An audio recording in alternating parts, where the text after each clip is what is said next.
Once upon a time, in a small village tucked between rolling hills, there lived a little lantern named Luma. She was a small, delicate lantern with a soft golden glow that flickered warmly in the dark. Every night, she was carefully hung by the window of a cozy cottage at the edge of the village, casting a soft, comforting light over the sleepy garden. The village itself was peaceful and quiet, and Luma's glow was the only light that could be seen for miles, as the moon and stars hid behind thick clouds most of the time. Luma loved her home. She loved the simple beauty of the cottage, with its thatched roof and wooden shutters. She loved the way the garden bloomed in the spring, with flowers of every color swaying in the gentle breeze. But most of all, she loved the feeling of being needed, of offering her light to the world each evening. Still, Luma had a secret wish. Every night, as she hung in the window, she would gaze up at the moon. The moon was so bright, so powerful.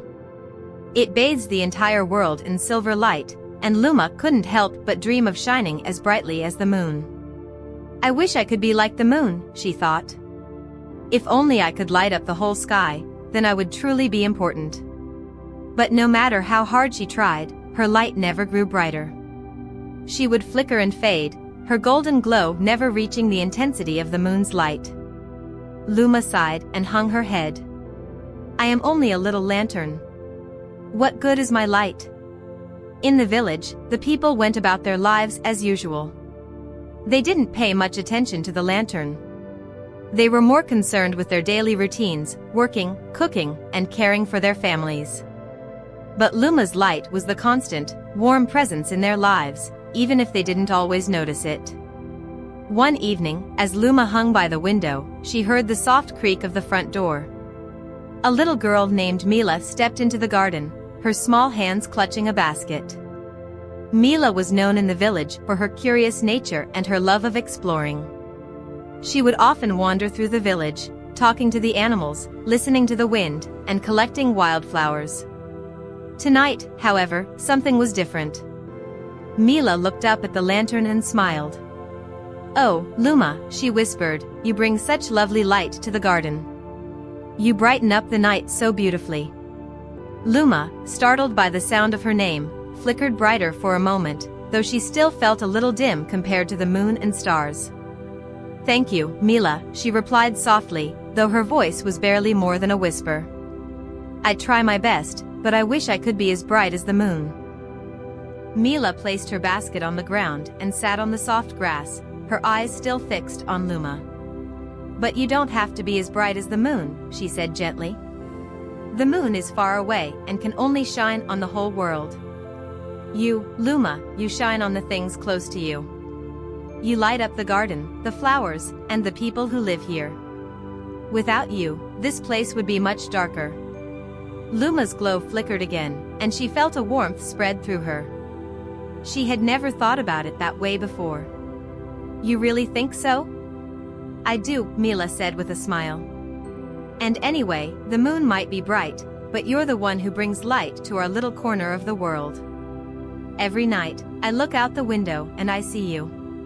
Your light makes the garden feel safe, and it helps me find my way home when I wander too far. You may not shine like the moon, but you are just as important." Luma didn't know what to say. She felt so comforted by Mila's words. Perhaps she had been too focused on what she didn't have, instead of appreciating what she did. That night, as Mila returned to the cottage, Luma's thoughts were filled with new hope. She realized that her glow, though small, was still important. She didn't need to shine like the moon, she just needed to shine in her own way. With a little flutter of her flame, she felt a new sense of purpose. She was there to light up the garden, to guide the people who passed by, and to warm the hearts of those who needed it most. As the days passed, Luma grew more confident in her own glow. She began to notice the beauty in the small things, the way the dew sparkled on the leaves, the way the fireflies danced in the air, and the way the flowers leaned toward her light, as if they too were seeking her warmth. She no longer wished to be like the moon. She realized that she was meant to be just as she was, a little lantern with a soft, glowing heart. One night, the clouds parted and the moon shone brightly in the sky. But instead of feeling sad or jealous, Luma smiled. She knew she had her own special place in the world.